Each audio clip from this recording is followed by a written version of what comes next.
What's going on, everyone? So the Phoenix Suns are an absolute dumpster fire. Reports came out late last night that both Bradley Beal and Nurk are both being benched, and they are going to change the starting five because there is all of this locker room drama based on the reports.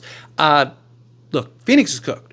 Supposedly, Miami does not want Bradley Beal in exchange for Jimmy Butler. Miami's probably going to end up keeping Jimmy Butler.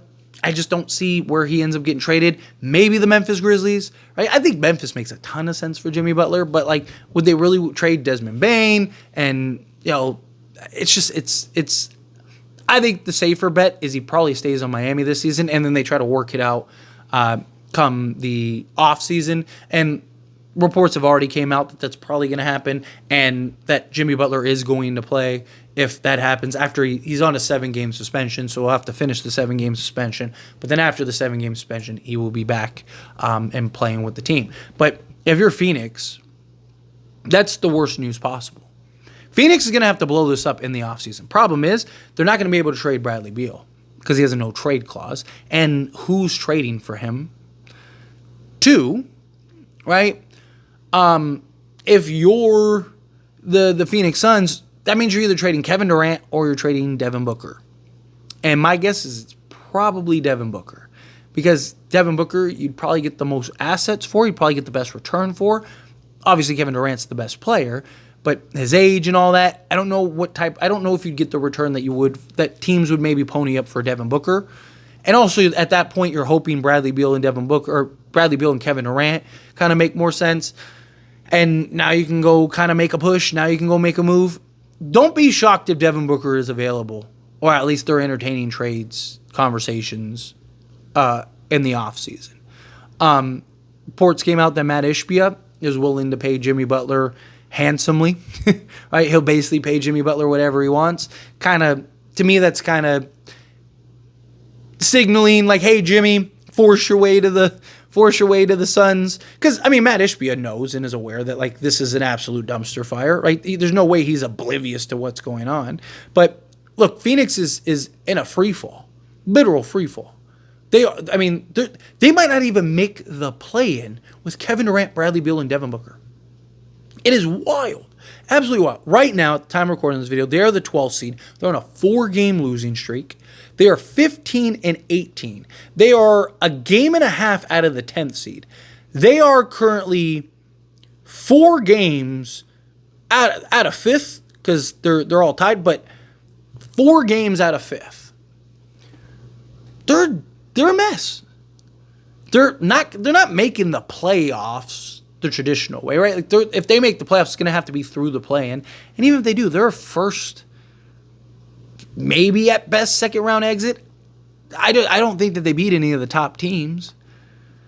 They're terrible. They don't fit. They don't make sense. I screamed this from the moment that they traded for Bradley Beal. As soon as they traded for Bradley Beal, I was like, that's it. They're done. What were they doing? Then everyone was like, Tyler, you don't know ball. You're an idiot. You're this, that, and the other. Well, one of us was right. I mean, look at this. It's actually worse than I thought it would be. Like, a lot worse. Like, I undersold it, if anything. You know, so it's crazy how bad they are.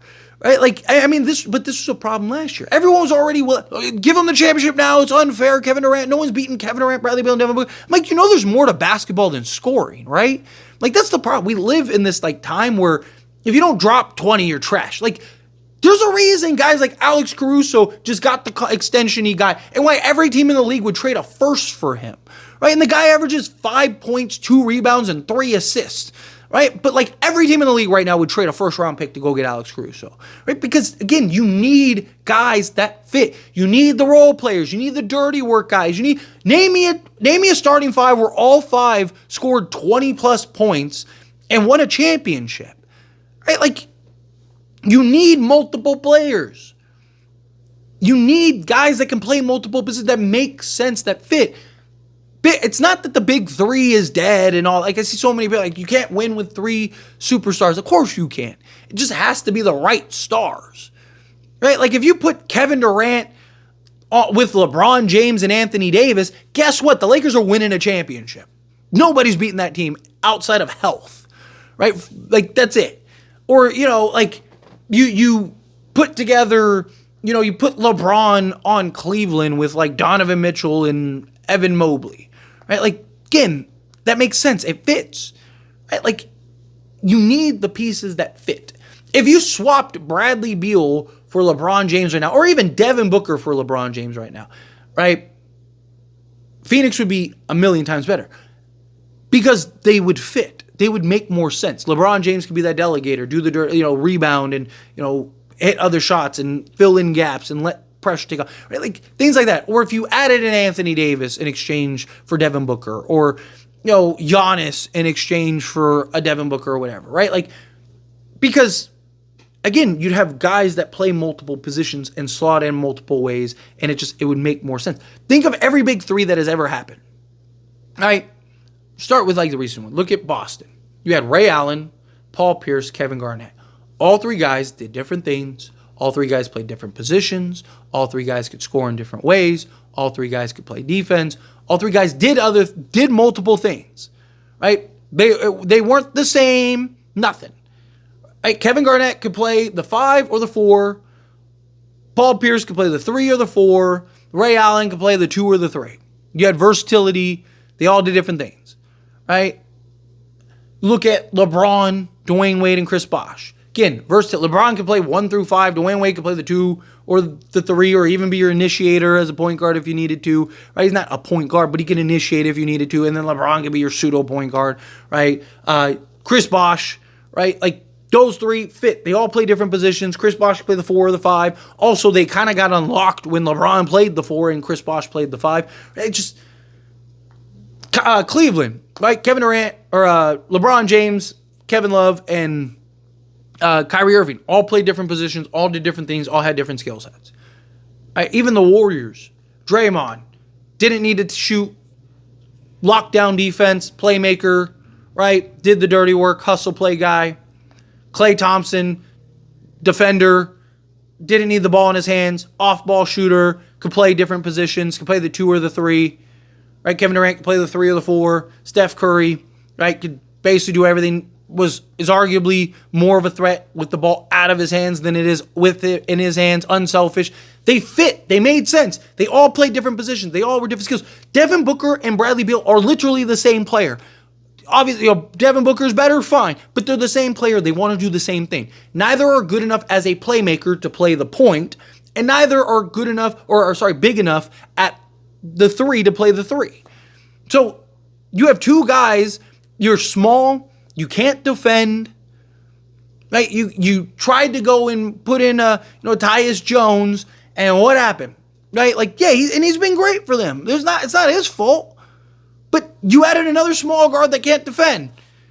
Like, it was very simple. They needed to keep Kevin Durant, and they needed to keep Devin Booker, and then just fill out the rest of the roster. If you wanted to trade Ayton, fine. You should have traded him for just a serviceable big man, right? Somebody that could block shots and defend, or block shots and rebound, right?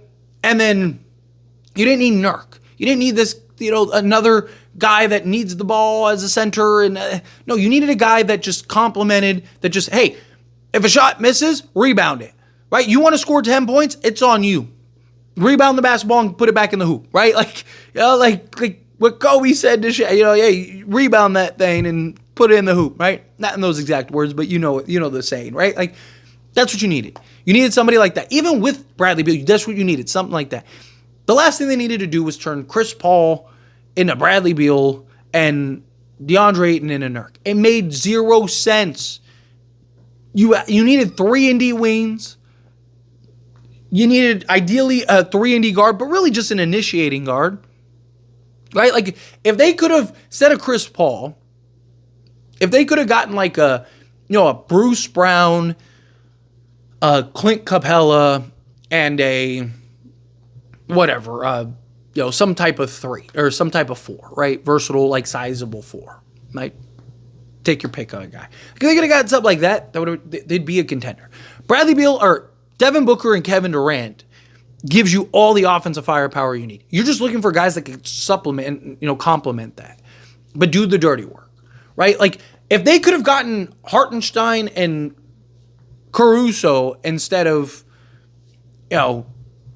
Ayton and Bradley Beal, they'd be a better team right now. Right? Like, which is crazy. Some people might not understand that, but they would be. Right?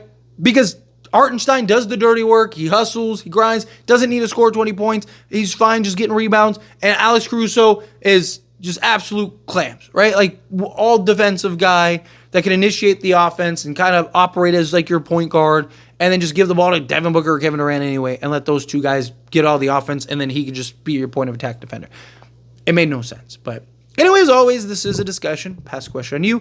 Let me know your thoughts and opinions down in the comments below. What do you think? What are your thoughts? Think that they're about to implode? What do you think ends up happening? Do you think this blows up in the offseason? However you feel, whatever your thoughts are, I'd love to hear it either way. So let me know down in the comments below. That being said, if you haven't liked this video, hit that like button. Helps me a lot. So we enjoy these types of videos and I truly appreciate it. Not subscribe channel, hit that subscribe button. Turn on the bell notifications. Appreciate y'all. See you in the next one. Thank you.